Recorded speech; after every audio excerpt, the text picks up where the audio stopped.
We're going to start talking about particle motion again. So when we first talked about it, we only talked about it in terms of finding the derivative. So you would start with a position, go up to velocity, go up to acceleration. But now we know antiderivatives. So now we can actually go from acceleration back down to velocity, back down to position. So a couple things here to note here for some of these formulas that we should kind of already know, have a general idea of. Displacement over time is just when you integrate the velocity. That's what displacement is, integrating the velocity. Because again, using FTC, that would just be the starting position minus the ending position. Distance traveled would be the absolute value of this velocity. And again, that would just take the displacement of each interval and adding them together. That's nothing new. If you were to integrate the velocity, you get the position. And if you were to integrate the acceleration, you would get the velocity. So that being said, there's some formulas down here that we could really, if we really wanted to figure them out, we could. So if I had integral of a dt, which we know is velocity, if I were to integrate that, velocity is equal to a times t plus my constant. So we just call our constant, instead of using a c, we just use v naught, just to be an initial v value. And that's how we get this right there. And do the same thing if we were to integrate this right here. We would get 1/2 at squared. We would get v naught times t, and then our initial position. Okay, just take note here. Acceleration due to gravity is approximately 9.8 meters per second squared. If we're in the world of feet, it's 32 feet per second squared. Okay, so let's go ahead and tackle some problems with this knowledge. So we have a particle that moves with the velocity v(t) along the s-axis. Find the displacement and distance traveled by the particle during the given time interval, and then so we have this right here. Okay. So if we want to find a displacement, and we just kind of talked about that earlier, you're just going to find the integral. So these are our bounds right here.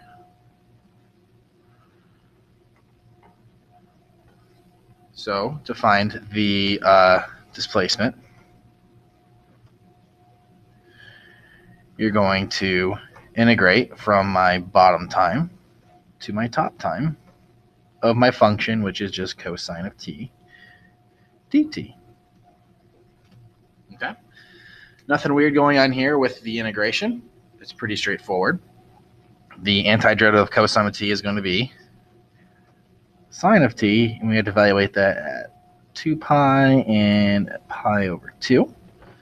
So we're going to get sine of 2 pi minus sine of pi over 2. Well, what is sine of 2 pi? Think about it. Sine looks like this. So 2 pi is going to end up at 0. Minus sine of pi over 2 is right here, which is a height of 1. So my displacement here is going to be -1. This does have units. If the velocity was in meters per second, then this would just be meters. So this particle started at pi over 2, and when it went to 2 pi, we ended up at -1 meters, which actually makes sense because, well, what if I were to give cosine a quick little sketchy poo here? So cosine looks like this. All right, so going from here and there. So you can kind of see there that the displacement, yeah, it's going down and stuff, and then it goes up. So you can kind of see what the heck is going on here with this velocity. So yeah, we're going negative for quite a bit, and then we go positive for a little bit. So that's what's going on. So a lot of negative and then a little bit of positive, and that's why it's going to end up being negative here. Okay, so for the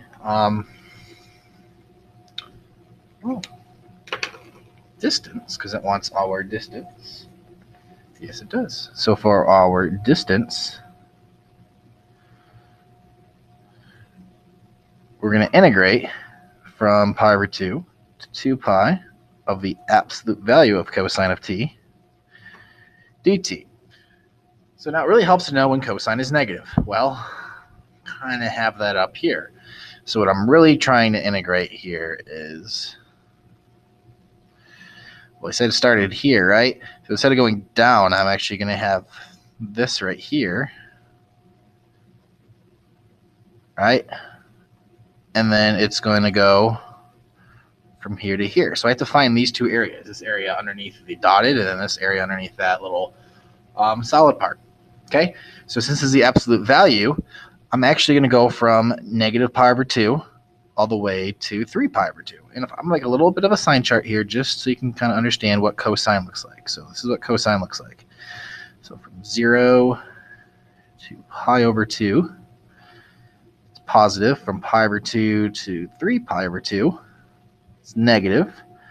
And then all the way until 2 pi, I'm positive. So I want to take the absolute value of each of these segments. So that's why I'm going to be using breaking it up right here at 3 pi over 2.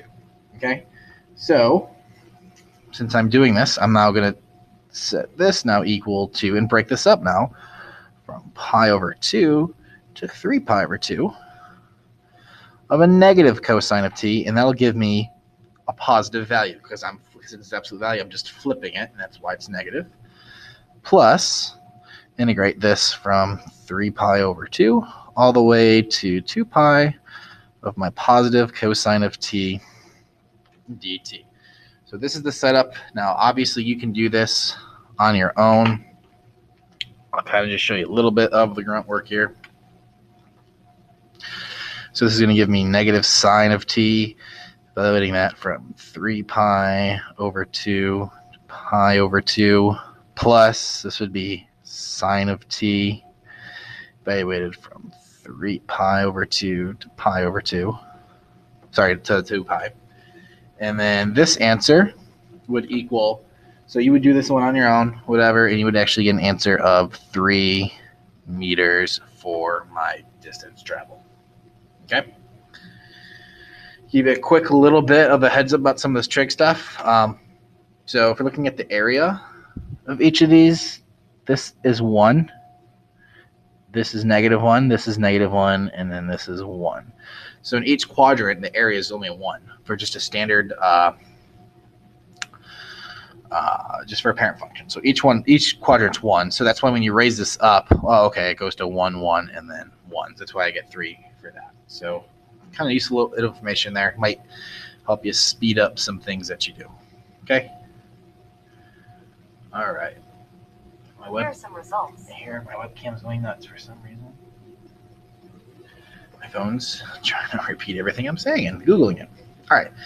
So, next problem we have here, we have Nolan Ryan, a member of the Baseball Hall of Fame, was one of the fastest baseball pitchers of all time, was able to throw baseball 150 feet per second. During his career, he had the opportunity to pitch the Astrodome, home of the Astros baseball team from the 1965-1999. So it's just a lot of information I really don't need. Astrodome has an indoor stadium with the ceiling of 208 feet high. If Nolan Ryan could have hit the ceiling of Astrodome if he were capable of giving a baseball an upward velocity. So, okay, it's Dexon, could he? Height of 7. Okay, so lots of information here. So we're actually going to kind of get to these formulas right down here, and I'm actually going to derive them for you. So what is start with acceleration. If he's throwing this straight up in the air. So we have a guy, it's a dot, throwing a baseball as high as he can, like that. So what's the acceleration of the ball? It's gravity, right? It's negative. So my A of t is equal to -32 because that's going to be a force pushing down on the ball. So A is -32. So let's go ahead and integrate that to find V. So V of t is equal to integrating this -32 with respect to time. So this is going to give me -32t plus c. I'm going to call it just v naught because it's the initial v value. Okay. Now, I am given the initial velocity right here. It says it's 100. So the velocity, so he's capable of giving the ball an upward velocity of 100. So v of t is actually equal to negative 32t plus 100. Okay. Now let's go ahead and find s of t, my standard position. And that's going to be integrating negative 32t plus 100 dt. So this will give me negative 16t squared plus 100t plus my initial height. Because it's my initial height is my constant value. And well, what is my initial height? When he's standing on the mound, he has a height of 7 feet. So this problem is giving me all of this information. Super nice. Okay, so what are we trying to do here? We're trying to see, again, this is a parabola, by the way, with position. It's a downward parabola. We're trying to see if he can go ahead and hit the ceiling of 208 here. So what we're going to do is we're going to try to find the maximum value here, the maximum height. Okay, find the maximum height, then see if that's at 102. So to find the maximum height, we need to set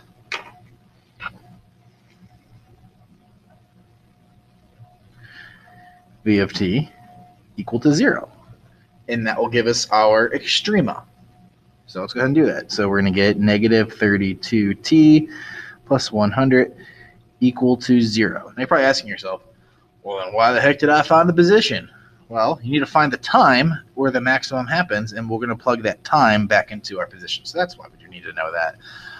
So we go ahead and do this. I'm going to get t to equal, that's too much math for my brain. I'm just going to look at my cheat sheet here. It's 25 over 8. Okay. If I were to make a little bit of a sign chart here, my velocity here. So this is for v. And then at t, it's my greatest velocity, which is at 25 over 8.